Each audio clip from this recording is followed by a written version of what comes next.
Hello बच्चों, कैसे हैं आप लोग। मैं आशा करता हूँ आप लोग सब खुशहाल होंगे, ठीक होंगे और आप लोग तैयारी भी बहुत ही ज़बरदस्त तरीके से कर रहे होंगे, क्योंकि अभी समय नहीं है, बहुत ही 2 महीने का समय आप लोगों का बचा हुआ है। ठीक है, तो आज मैं आप लोगों के बीच आया हूँ जो सामाजिक विज्ञान का मॉडल प्रश्न पत्र था उसका MCQ का सॉल्यूशन को लेकर। ठीक है, तो चलिए हम लोग बिना विलम्ब किए स्टार्ट करते हैं। देखिए, पहला प्रश्न यहाँ पर दिया हुआ है कि राष्ट्रवाद में एक निश्चित भौगोलिक क्षेत्र में रहने वाली जनता इनमें से किसके द्वारा जुड़ी होती है। जो राष्ट्रवाद का अर्थ क्या होता है? राष्ट्रवाद का अर्थ होता है राष्ट्र के हित में काम करना, राष्ट्र के लिए करना। ठीक है, तो राष्ट्रवाद में एक निश्चित भौगोलिक जो क्षेत्र होता है वहाँ पर रहने वाले जो जनता होती है ये किसके द्वारा जुड़े होते हैं। तो देखिए, समान संस्कृति से जुड़ा होता है, समान इतिहास के कारण जुड़ा होता है और भाषा और लोक परंपरा के कारण जुड़ा होता है। ठीक है, तो इसका ऑप्शन डी सही हो जाएगा।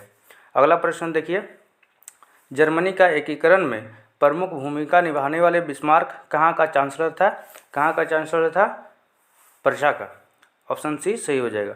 अगला प्रश्न देखिए, सरदार वल्लभ भाई पटेल ने किस किसान आंदोलन का नेतृत्व किया था? तो सरदार वल्लभ भाई जो पटेल थे उसने बारदौली आंदोलन का नेतृत्व किया था। अगला प्रश्न देखिए, साइमन कमीशन भारत क्यों आया था? तो साइमन कमीशन भारत इसलिए आया था क्योंकि वो जो भारत में संविधान व्यवस्था है ना उसकी कार्यशैली को अध्ययन करने के लिए आया था। ठीक है, तो ऑप्शन ए इसका सही हो जाएगा, भारत में संविधानिक व्यवस्था की कार्यशैली का अध्ययन करने। अगला प्रश्न देखिए, प्राचीन काल में किस स्थल मार्ग से एशिया और यूरोप का व्यापार होता था? किससे होता था? रेशम मार्ग से। ठीक है, तो इसका ऑप्शन बी सही हो जाएगा। अगला प्रश्न देखिए, गाड़ियों के उत्पादन के लिए असेंबली लाइन का प्रयोग अमेरिका ने सबसे पहले किसने किया था? तो किसने किया था? देखिए, हमारा ऑप्शन डी हेनरी फोर्ड ने किया था। ठीक है, अगला प्रश्न देखिए, डॉन ऑफ द सेंचुरी नामक चित्र में किसका महिमा मंडल है? डॉन ऑफ सेंचुरी नामक चित्र में किसका महिमा मंडल है? हमारा संगीत का महिमा मंडल है। ठीक है, संगीत के बारे में दिखाया गया है, बताया गया है। अगला प्रश्न देखिए, स्पेनिंग जेनी मशीन ने किस प्रक्रिया में वृद्धि की? देखिए, स्पेनिंग जेनी मशीन जो था एक कताई मशीन है। ठीक है, यहाँ इसके आने से बहुत सारे महिलाएं अपने काम से हाथ धो बैठी, तो बहुत सारी महिला को काम से निकाला जा रहा था क्योंकि ये एक साथ बहुत ज़्यादा कटाई करता था, इससे समय का भी बचत होता था। इसीलिए फ्रांस के जो महिला थे उसने स्पिनिंग जेनी मशीन का बढ़ चढ़ के विरोध किया था। ठीक है, तो ये स्पिनिंग जेनी मशीन जो था किस प्रक्रिया में वृद्धि किया था? कताई के लिए। इसके लिए ऑप्शन ए सही हो जाएगा। अगला प्रश्न देखिए, भारत में पहला प्रिंटिंग प्रेस किसके द्वारा लाया गया था? तो भारत में पहला प्रिंटिंग प्रेस पुर्तगालियों द्वारा लाया गया था। ऑप्शन बी सही हो जाएगा। अगला प्रश्न देखिए, गैली क्या है? देखिए बच्चों, ये गैली क्या है? सामाजिक विज्ञान एक ऐसा सब्जेक्ट है जिसमें पता नहीं बीच बीच से कहाँ से दे देता है, इसलिए इसको थोड़ा सावधानी से आप लोग कीजिएगा। ठीक है, एकदम बीच से एकदम पढ़ते रहिए, किताब को पढ़ते रहिए, बीच बीच से कहाँ से उठा के दे देता है पता नहीं। इसलिए बहुत सारे बच्चे कहते हैं कि कहाँ से आगे प्रश्न पता नहीं, कहाँ से आगे प्रश्न पता नहीं, तो ऐसा नहीं कीजिएगा। ठीक है, आगे देखिए क्या बोल रहा है, गैली क्या है? गैली क्या है? एक ताम्रपत्र सॉरी धातुई फ्रेम है। क्या है? धातुई फ्रेम है। ऑप्शन ए इसका सही हो जाएगा। अगला प्रश्न देखिए, यदि सरकार के विभिन्न अंगों विधायिका, कार्यपालिका और न्यायपालिका के बीच सत्ता का बंटवारा रहता है तो उसे सत्ता का डैश वितरण कहा जाता है। क्या कहा जाता है? क्षैतिज कहा जाता है। क्या कहा जाता है? क्षैतिज वितरण कहा जाता है। अगर यहीं पर केंद्र सरकार, राज्य सरकार और स्थानीय सरकार का बात होता तो वहाँ पर क्या करते? ऊर्ध्वाधर वितरण कहा जाता। ठीक है, तो याद रखिएगा, यहाँ पर विधायिका, कार्यपालिका और न्यायपालिका है इसलिए क्षैतिज हो जाएगा। वहीं पर अगर केंद्र सरकार, राज्य सरकार और स्थानीय सरकार की बात करता है, सरकार का बात आ जाता है तो वहाँ पर ऊर्ध्वाधर करेंगे। ठीक है, देख लीजिएगा थोड़ा। अगला प्रश्न, भारतीय संघ में इस समय क्या है? 28 राज्य और 8 संघीय क्षेत्र है। क्या है? 28 राज्य और 8 संघीय क्षेत्र। ठीक है, अगला प्रश्न देखिए, मेक्सिको ओलंपिक की कहानी किस आंदोलन से संबंधित है? मेक्सिको ओलंपिक की कहानी किस आंदोलन से संबंधित है? देखिए, तो ये किस आंदोलन से संबंधित है? अश्वेत शक्ति आंदोलन। किससे? अश्वेत शक्ति आंदोलन। इसका ऑप्शन ए सही हो जाएगा। अगला प्रश्न देखिए, संविधान की किस अनुच्छेद द्वारा अस्पृश्यता को समाप्त कर दिया गया है? जब संविधान में बहुत सारे अनुच्छेद है जिसमें बहुत सारा सुधार किया गया, ठीक है। तो यहाँ पर बात कर रहा अस्पृश्यता, इसका मतलब छुआछूत। तो संविधान की किस अनुच्छेद में छुआछूत को क्या कर दिया गया? समाप्त कर दिया। तो अनुच्छेद 17 में छुआछूत को समाप्त कर दिया था। ऑप्शन डी इसका सही हो जाएगा। अगला प्रश्न देखिए, बामसेफ निम्न में से किसका संगठन है? तो बामसेफ जो था एक गरीब सरकारी कर्मचारी का संगठन था, इसीलिए इसका ऑप्शन बी सही हो जाएगा, सरकारी कर्मचारियों का, ठीक है। अगला प्रश्न देखिए, भारत में राजनीतिक दलों को मान्यता देता है। भारत में राजनीतिक दल जो होता है उसको कौन मान्यता देता है? चुनाव आयोग, ठीक है। तो जितना भी राजनीतिक का दल है सभी को चुनाव आयोग से मान्यता मिलता है, ठीक है। अगला प्रश्न देखिए, लोकतांत्रिक सरकार होती है। लोकतांत्रिक का मतलब क्या होता है? वैसी सरकार जिसको लोगों द्वारा चुना गया हो, ठीक है। तो लोकतांत्रिक सरकार कैसी होती है? उत्तरदायी भी होती है। हाँ भाई, जनता के लिए तो उत्तरदायी होना चाहिए, बहुत सारा लाभ दिया जाना चाहिए सरकार द्वारा बहुत सारे। और सरकार कैसे होनी चाहिए? जिम्मेदार भी होनी चाहिए, हाँ। और वैध सरकार भी होनी चाहिए, सही तरह से काम भी करना चाहिए। तो इसका ऑप्शन डी सही हो जाएगा, ठीक है, उपरोक्त सभी। अगला प्रश्न देखिए, लोगों को राजनीतिक सुधार लागू करने में और सशक्त बनाने वाला कौन सा अधिनियम श्रेष्ठ है? अब क्या बोल रहा है? लोगों को राजनीतिक सुधार लागू करने में और सशक्त बनाने में कौन सा अधिनियम श्रेष्ठ है? तो देखिए, राजनीतिक में बहुत सारे गलत काम भी होते हैं, उसको सुधार करने के लिए, उसके खिलाफ कुछ भी शिकायत दर्ज करने के लिए हमारा चुनाव आयोग ने एक सूचना अधिकार दिया है, जिसके सहायता से हम लोग उसका रिपोर्ट कर सकते हैं। इसमें क्या होता है? आरटीआई द्वारा हम लोग इसका रिपोर्ट कर सकते हैं, ठीक है। तो इसका ऑप्शन ए सही हो जाएगा, सूचना अधिकार द्वारा। अगला प्रश्न देखिए, निम्न में से किस राजनीतिक संस्थान में महिलाओं के लिए सीटें आरक्षित है? निम्न में से किस राजनीतिक संस्थान में महिलाओं के लिए सीटें आरक्षित? तो इसका पंचायती जो राज है उसमें महिलाओं के लिए सीटें क्या है? आरक्षित है, ठीक है। तो ऑप्शन सी इसका सही हो जाएगा। अगला प्रश्न देखिए, नर्मदा बचाओ आंदोलन का नेतृत्व किसने किया था? तो नर्मदा बचाओ आंदोलन का नेतृत्व किसने किया था? मेधा पाटेकर ने किया था। किसने किया था? मेधा पाटेकर ने। इसका ऑप्शन बी सही हो जाएगा, ठीक है। अगला प्रश्न देखिए, समाप्यता के आधार पर संसाधन कितने प्रकार के होते हैं? 2 प्रकार के होते हैं। कितने प्रकार के? 2 प्रकार के, नवीनीकरण और अनवीनीकरण, ठीक है। अगला प्रश्न देखिए, किस राज्य में काली मृदा का मुख्य रूप से नहीं पाई जाती है? तो देखिए, काली मृदा कहाँ कहाँ नहीं पाई जाता है? देखिए, महाराष्ट्र में पाया जाता है, गुजरात में पाया जाता है, मध्य प्रदेश में भी पाया जाता है, लेकिन राजस्थान एक ऐसा जगह है जहाँ पर काली मृदा नहीं पाया जाता है, इसीलिए इसका ऑप्शन डी सी हो जाएगा, क्योंकि नहीं पाया जाता की बात कर रहा है, ठीक है। चलिए आगे बढ़ते हैं। अगला प्रश्न दे रखा है, भारत में जैव विविधता को कम करने वाला कारक कौन है? अब जैव विविधता का मतलब क्या होता है? भारत में जैव विविधता को कम करने वाला कारक कौन है? देखिए, जैव विविधता का अर्थ होता है जिसमें जीवन होता है, ठीक है। जीवन, जिसमें जीवन होता है। जीवन किस में होता है? बहुत सारा जीव जंतु में होता है, जो कहाँ रहते हैं? जंगलों में रहते हैं, ठीक है। तो वो कम होने का कारण क्या है? क्या बोल रहा है? क्या वन्य जीव के आवास का विनाश? अगर हम लोग वन्य जीव का आवास मतलब रहने वाला जगह, घर को, उसका घर को विनाश कर देंगे, बर्बाद कर देंगे, तो वन्य जीव धीरे धीरे कहाँ जाएंगे? धीरे धीरे पलायन कर जाएंगे, यहाँ से दूसरे जगह चले जाएंगे, वो धीरे धीरे विलुप्त होने लगेगा। दूसरा ऑप्शन बी क्या दिया है? वन्य जीव को मारने या शिकार करने से। हाँ भाई, वन्य जीव को मारने या शिकार करने से वो भी धीरे धीरे समाप्त होने लगेंगे। दूसरा क्या बोल रहा है? पर्यावरण प्रदूषण एवं दावानल। देखिए, पर्यावरण प्रदूषण होने के कारण भी पर्यावरण को क्षति, हमको क्षति, पर्यावरण को क्षति, जीव जंतुओं को क्षति। तो इसमें जो है सारा का सारा सही है, जो कि भारत में जैव विविधता को कम करने के लिए उत्तरदायी है, ठीक है। इसीलिए इसका ऑप्शन डी सही हो जाएगा, उपरोक्त सभी। चलिए अगला प्रश्न देखते हैं, बहुउद्देश्य परियोजनाओं का कौन सा लाभ है? बहुउद्देश्य का अर्थ क्या होता है? बहुउद्देश्य का मतलब होता है बहुत सारा उद्देश्य के लिए, ठीक है, बहुत सारा उद्देश्य के लिए। जैसे बाढ़ पर भी नियंत्रण पा सकते हैं, सिंचाई की सुविधा भी हो सकता है, जल विद्युत उत्पाद भी हो सकता है। तो इसमें क्या होगा? उपरोक्त सभी हो जाएगा सही। चलिए अगला प्रश्न देखते हैं, चाय, कॉफ़ी, रबर, गन्ना, केला आदि किस तरह की फसलें हैं?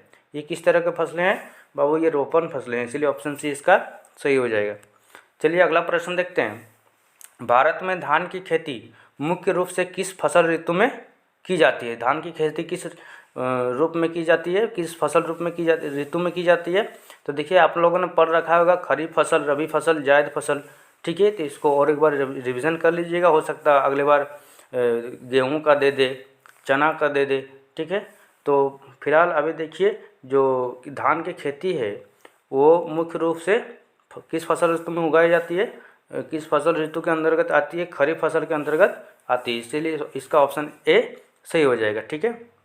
अगला प्रश्न देखिए, निम्नलिखित कोयले की खानों में से झारखंड राज्य में है। देखिए अब बोल रहा है यहाँ पर 4 ऑप्शन दे रखा, बोलो इसमें से कौन सा क्षेत्र है जिसमें जो कोयला का खान है, जहाँ पर कोयला का खान पाया जाता है, वो भी झारखंड में, ठीक है। तो देखिए बोकारो एक ऐसा जगह है जहाँ पर कोयला पाया जाता है, वो भी झारखंड के अंदर में। देखिए इसके अलावा हमारा धनबाद झरिया में भी पाया जाता है, लेकिन यहाँ पर झरिया का ऑप्शन नहीं दे रखा है, इसलिए हम लोग बोकारो के साथ जाएंगे, ठीक है। अगला प्रश्न देखिए, निम्नलिखित में से एक आधारभूत उद्योग है। आधारभूत उद्योग का अर्थ क्या होता है? जैसे अभी हम आपको थोड़ा देर समझा रहे हैं, जैसे हम मान लीजिए लोहा को ले लिए, क्या ले लिए? लोहा। अब लोहा से बहुत सारा चीज़ बनता है, जैसे बहुत सारे लोहे का पाइप बनता है, लोहा का मशीन वगैरह बनता है, रॉड वगैरह बनता है, ठीक है। मान लीजिए रॉड बन रहा है, तो ये रॉड किस पर डिपेंड करता है? लोहा पर डिपेंड करता है, ठीक है। तो यहाँ पर क्या समझ रहे हैं, रॉड जो है लोहे पर डिपेंड हो रहा है, लोहे पर क्या है? आधार है, इसीलिए आधारभूत उद्योग कौन हो जाएगा? लोहे इस्पात उद्योग, लोहा इस्पात उद्योग, इसका क्या हो जाएगा? ऑप्शन बी हो जाएगा सही। चलिए अगला प्रश्न देखते हैं, कारखानों द्वारा निष्कासित 1 लीटर अपशिष्ट से लगभग कितना गुना जल दूषित हो जाता है? तो देखिए कारखाने से बहुत सारे अवशिष्ट जो जल वगैरह निकलता है या फिर कोई भी केमिकल्स निकलता है, वो क्या करता है अपने से 8 गुना, कितना? 8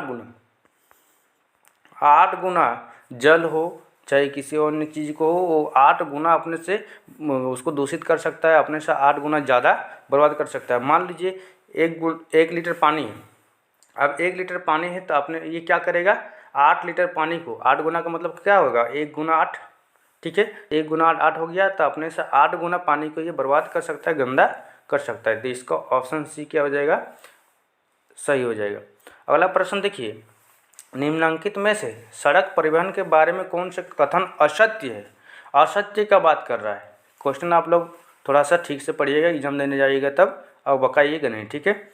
अब क्या बोल रहा है, कौन सा सड़क परिवहन के बारे में कौन सा कथन क्या है? असत्य है। चलिए देखते हैं, पहला क्या बोल रहा है? सड़क घर घर सेवाएं उपलब्ध कराता है। हाँ भाई ये सही है, सड़क नहीं होता तो थोड़ा दिक्कत होता, ठीक है।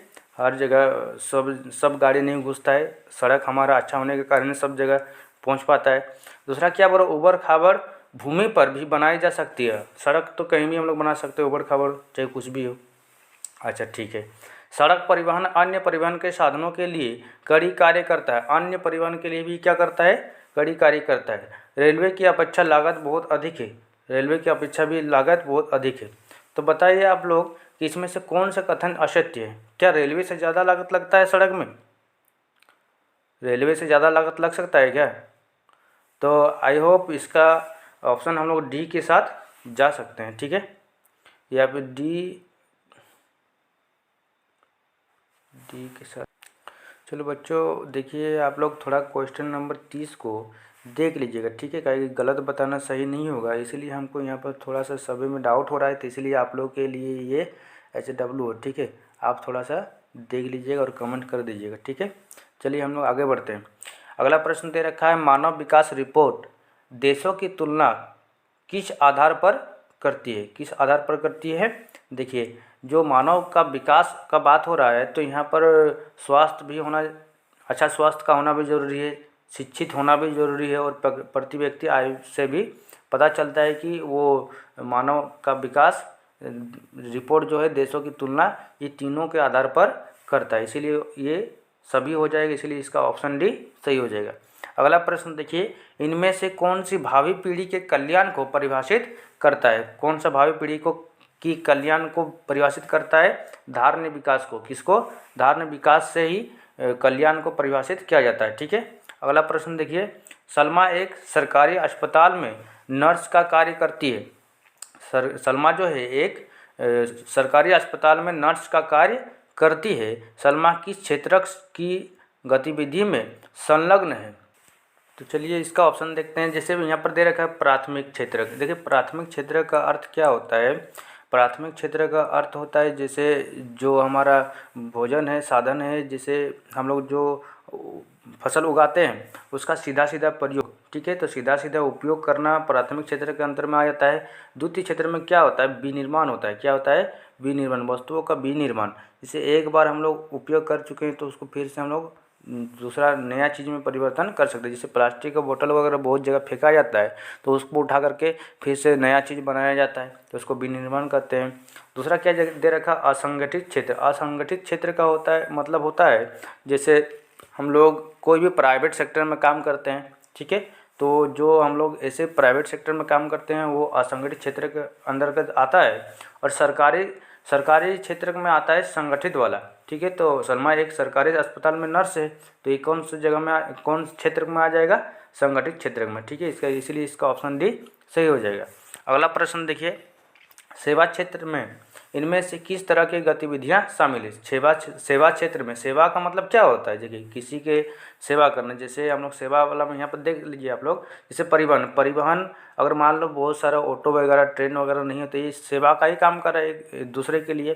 दूसरा क्या है? संचार। संचार का मतलब क्या होता है? संचार का मतलब होता है बहुत सारा नेटवर्क वगैरह। दूसरा क्या है? बैंकिंग। तो बैंक भी क्या करता है? दूसरों का सेवा ही करता है, इसीलिए इसका ऑप्शन सी क्या हो जाएगा? सही हो जाएगा। ठीक है। अगला प्रश्न देखिए, निम्न में से कौन वस्तु विनिमय उदाहरण है?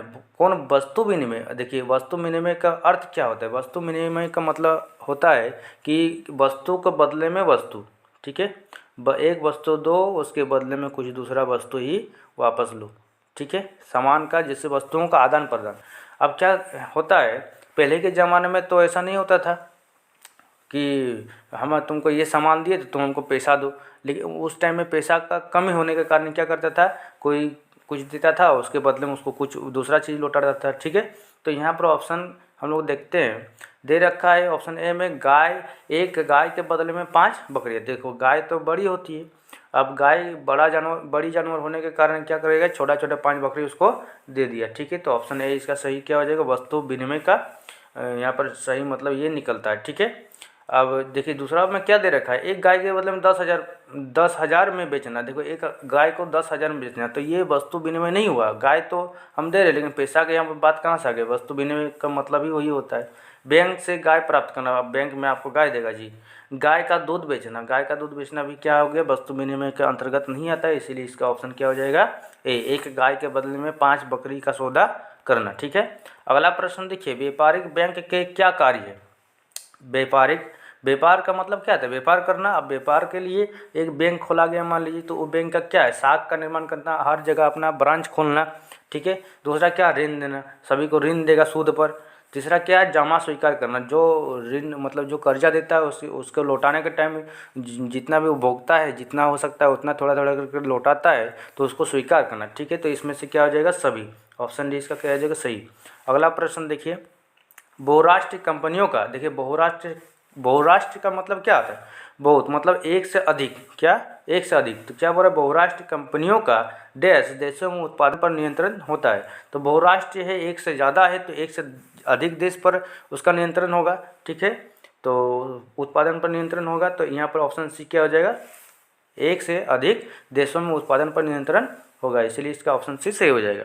अगला प्रश्न देखिए, फोर्ड मोटर किस देश की कंपनी है? फोर्ड मोटर जो है दोस्तों अमेरिका की कंपनी है, ऑप्शन सी इसका सही हो जाएगा। अगला प्रश्न देखिए, हॉलमार्क किस प्रकार की वस्तुओं की गुणवत्ता का प्रमाणिक चिन्ह है? तो किस प्रकार की वस्तुओं का गुणवत्ता का प्रमाणिक चिन्ह है? आभूषण का। किसका? आभूषण का। बहुत सारा आभूषण में हॉलमार्क का कहा जाता है कि हॉलमार्क वाला ही आभूषण खरीदना। ठीक है, तो इसलिए इसका ऑप्शन सी सही हो जाएगा। अगला प्रश्न देखिए, लास्ट और अंतिम प्रश्न देखिए, राष्ट्रीय उपभोक्ता दिवस किस तिथि को मनाया जाता है। तो आप लोगों को मैं ये वाला होमवर्क दे रहा हूँ। चलिए इसको आप लोग कमेंट करके बताइएगा कि राष्ट्रीय उपभोक्ता दिवस किस तिथि को मनाया जाता है। ठीक है, ऐसा नहीं कि हमको नहीं आता है, मैं बस आप लोगों को देखना चाहता हूँ कि आप लोग को पता है या नहीं, या फिर देख रहे हैं या नहीं। अगर नहीं आता होगा तो मैं फिर से आप लोगों को बता दूंगा। ठीक है, तो ये रहा दोस्तों हमारा सामाजिक विज्ञान का सारा MCQ प्रश्न, जिसको हम लोग जहाँ तक हो सका जैसे सके आप लोगों को समझाने की कोशिश किए। ठीक है, और मैं कोशिश करूँगा इससे भी अच्छे से आप लोगों को बीच आऊँ और आप लोगों को सारा सॉल्यूशन ठीक से दूँ। ये रहा अभी साइंस का और सोशल साइंस का मैं दे रहा हूँ, और उसके बाद हम लोग सब्जेक्टिव वाला भी करेंगे, मैथ्स का भी करेंगे, हिंदी इंग्लिश सबका करेंगे। बस आप लोग जुड़ रहिए हमारे साथ। और कैसा लग रहा है, अगर हमारा वीडियो में कुछ कमी दिख रहा है तो उसको आप लोग ज़रूर कमेंट करें ताकि मैं उस कमी को सुधार सकूं। ठीक है, तो चलिए मिलते हैं हम आप लोगों के साथ अगले वीडियो में। धन्यवाद।